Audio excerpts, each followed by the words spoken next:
So, can you explain these two things? One is impracticable to do so. This sentence, has it been eliminated by this new regime of standards? And where the reliability word stands. Will all these assumption-based, subjective measures give us a reliable outcome? Okay. First of all, IFRS 13 has nothing to do with the concept of reliability or impractical to do so. The purpose of IFRS 13 is a methodology to value anything.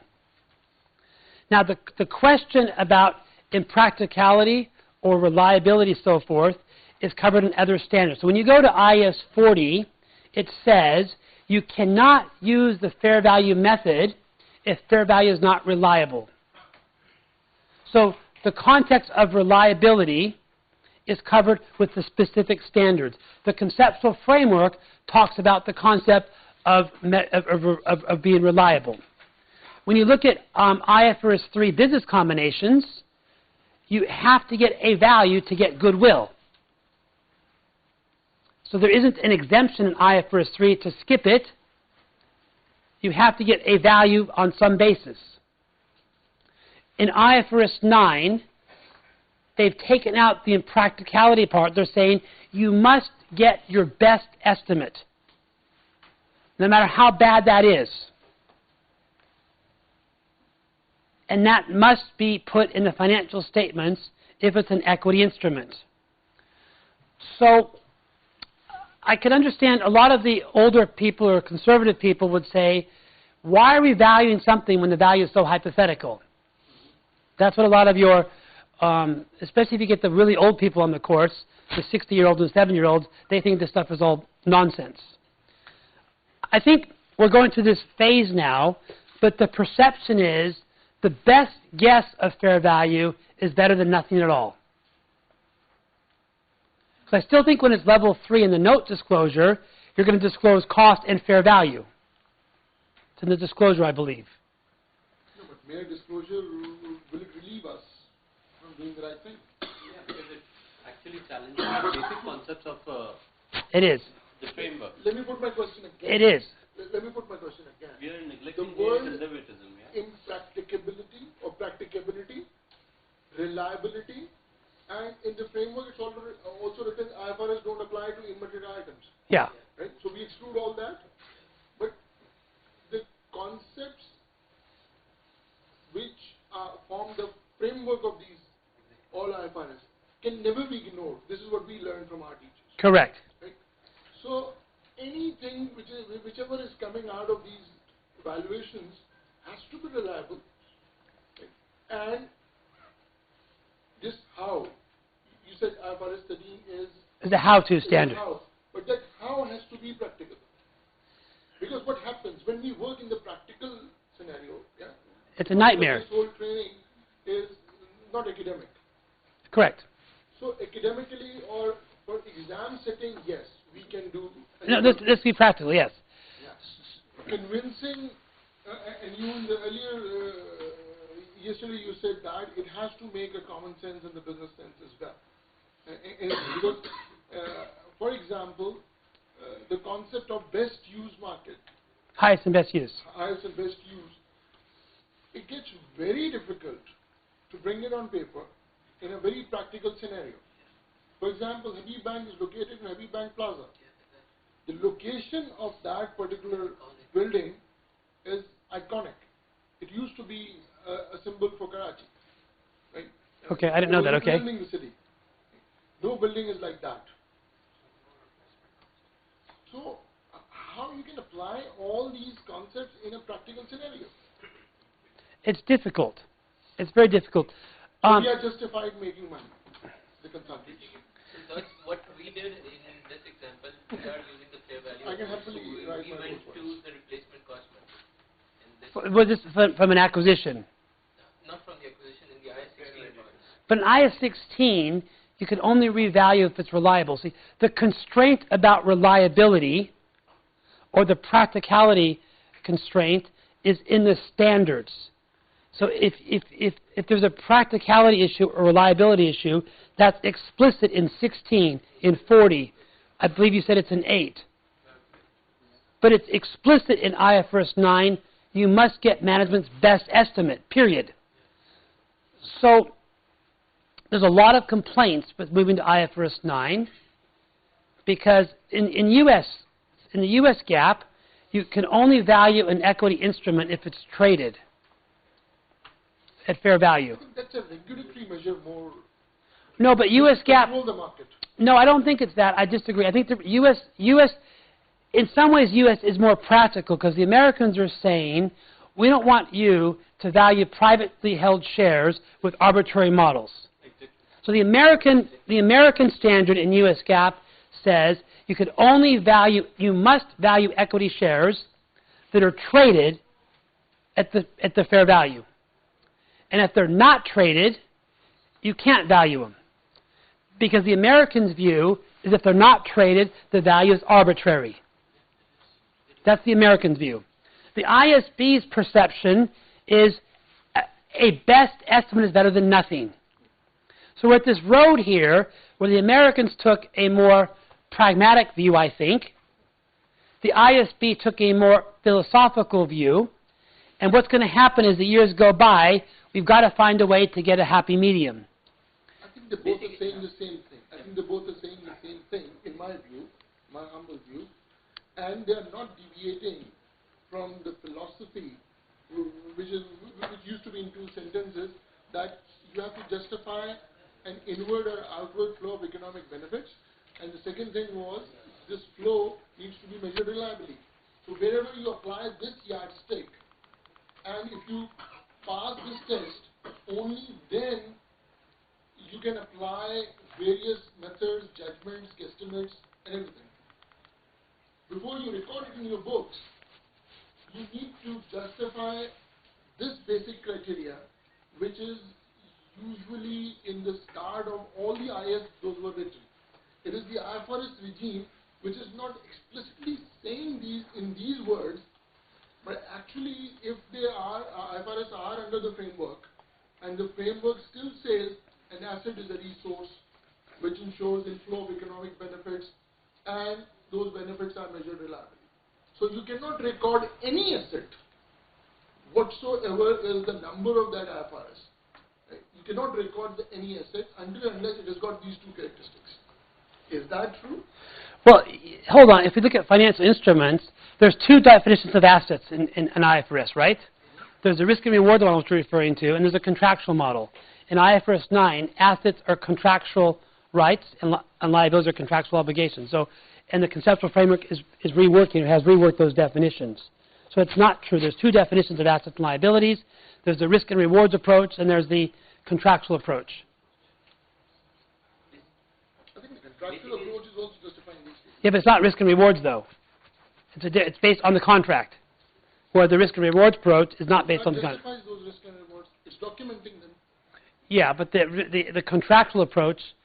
contract is what for? Any contract. Yeah. It has to have a consideration, it has to have a parties, it has to have a reliability of the measure. Correct. Anything. So you have to gauge it in this, you call it philosophy. I agree to that. Yeah, but it's a different methodology. There's one, the risk and rewards approach. I have no objection to the methods. Yeah. I have no objection to how. Basically, IFRS 13 is dealing with how you determine the fair values Of anything. And it is basically dealing with all possible situations. Correct. Even where some situations are too hypothetical. Correct. Or are too unreliable.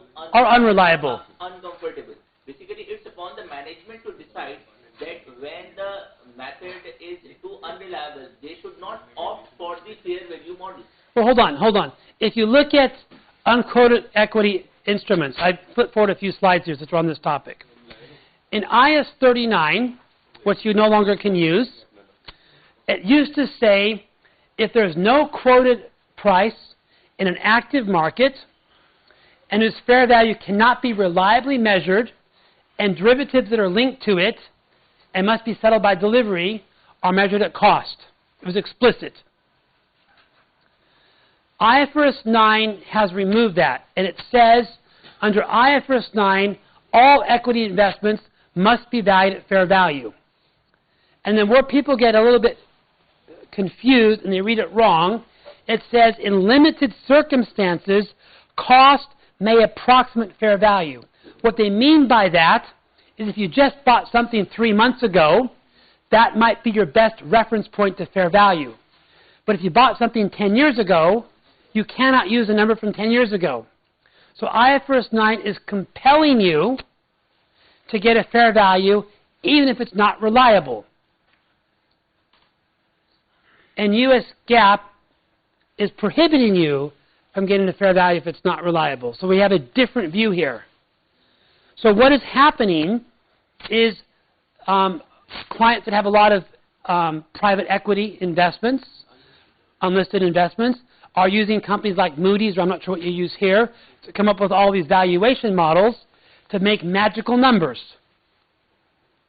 And I agree. I think what we're doing is creating a lot of rubbish, numbers that are from space, the air.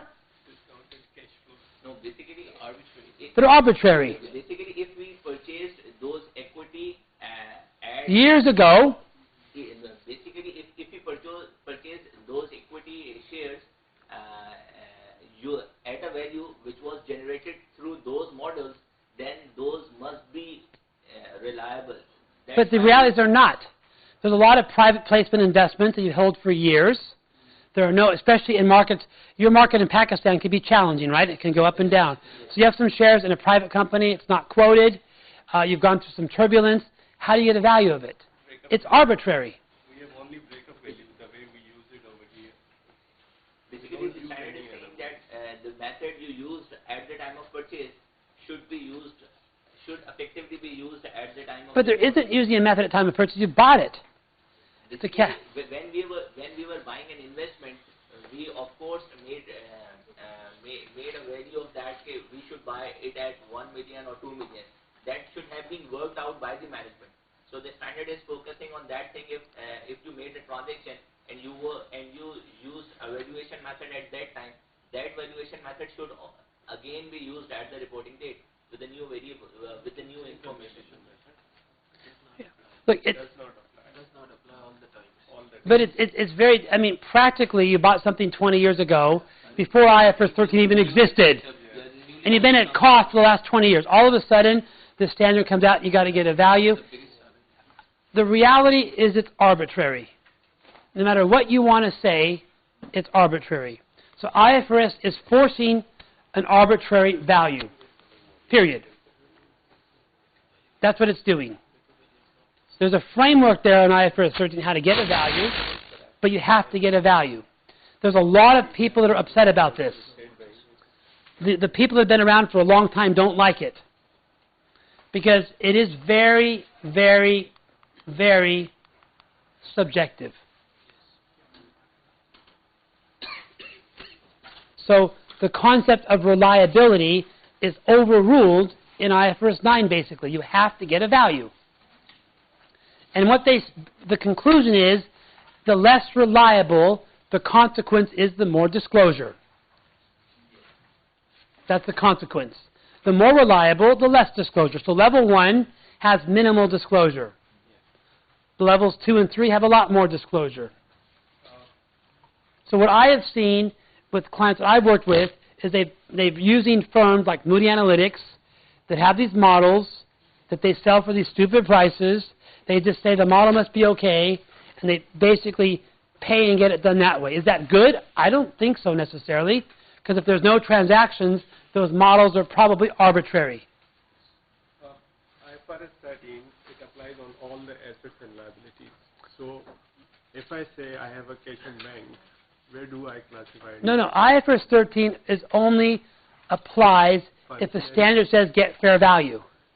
If the standard doesn't say get fair value, you don't apply it. So do I not fair value all the assets and liabilities into level 1, level 2, level 3? No.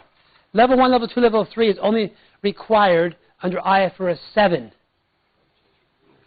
for financial instruments. You do not, it's only required as a disclosure in IFRS 7. So the disclosure requirements are by each of the standards. So I do not show anything related to cash and bank. Where does it, classify? No, cash and bank is the IS7. It's not IFRS, IS7. There's no, you don't fair value. It's just fair value and book value for cash is assumed to be identical. Identical, yeah. Otherwise, it's not cash because cash is supposed to be riskless. Okay, can I move on to the next thing? So, obviously we have IFRS 9 that replaced IS 39. IFRS 9 is a more interesting standard that has made things a bit more messy, right? So, let me just ask you, and the big areas here are the ECL model, the expected credit loss model, staging, how you move things between the different categories, and the classification. So those are the big things I want to focus on. So before I get there, let me just start with a simple question. All my questions are simple, right? So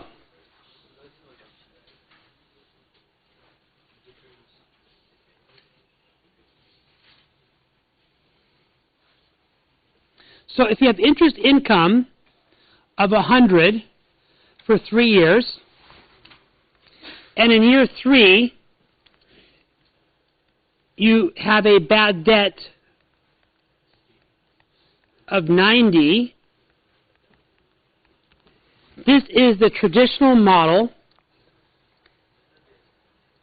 which is called the incurred loss model. So you book a loss when it's incurred. And then there's another approach. This isn't exactly how it works, but if it's a pure expected loss model, which we don't have, the concept was you have your interest income and you have your bad debt. And if we did an expected loss, in the purest sense, we would say we should match them, right?